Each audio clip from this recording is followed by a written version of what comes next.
Do you feel anxious?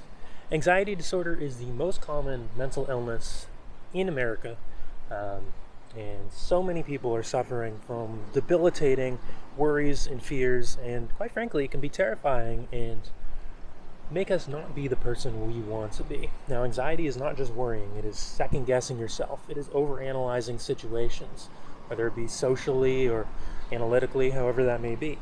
It is self doubt, we don't feel the confidence to be the person we want to be. Um, it's that overthinking. I've suffered from this my whole life. And ultimately, Carl Jung stated that oftentimes anxiety can be the unconscious mind trying to communicate with us that something's not right or something needs to change. And it could be a call for change, transformation. Now, oftentimes the Western model is pop a pill, you have a chemical imbalance. We tend to oppress the idea of finding the root of it. We tend to oppress the idea that, maybe we can overcome this through change, through self-analysis, through engaging in a mindfulness practice. Now, I myself used to avoid reflection, used to avoid analysis. However, when I began to embrace mindfulness, I realized I could do all the meditation I wanted. I realized I could study mindfulness as much as I wanted, but if I'm not willing to engage in self-reflection and self-analysis, nothing is going to change. So, to me, self-analysis looks like self-responsibility, choice, looking at your emotions, and looking at your identity. You kind of have to commit to the process of self-analysis and realize that you're not going to overcome many of your fears and anxieties overnight, but if you commit to working on them, you will get better. Now, with self-analysis, what does that look like? That's simply looking at deeper level questions. Who am I truly? What are my needs? What are my desires?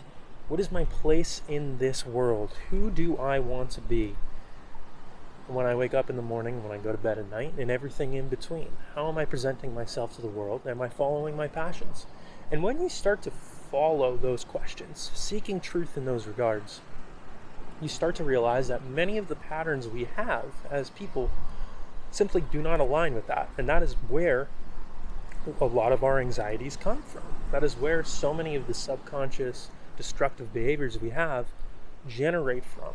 So you can begin to make the choice to do your best every day. And you're still going to have anxieties, you're still going to have fears, but when you engage in mindfulness, you engage in meditation, self-analysis, we can begin to start the process of self-healing. And anxiety is one of those things that we need other people as well. Start seeking community for your passions. If you love playing guitar, find other people who love playing guitar too. If you want to be a teacher for a living and work with kids, find other people who do that same thing. And then you can begin to rely on your community, rely on others for support, and you can truly create a support system that is healthy and supports your passions and what you love to do. So many of our anxieties, think about how many of them end up coming true, right? Most of them don't. You can worry about the phone call that you got to make later on that day. Most of the time, that phone call is going to be just fine.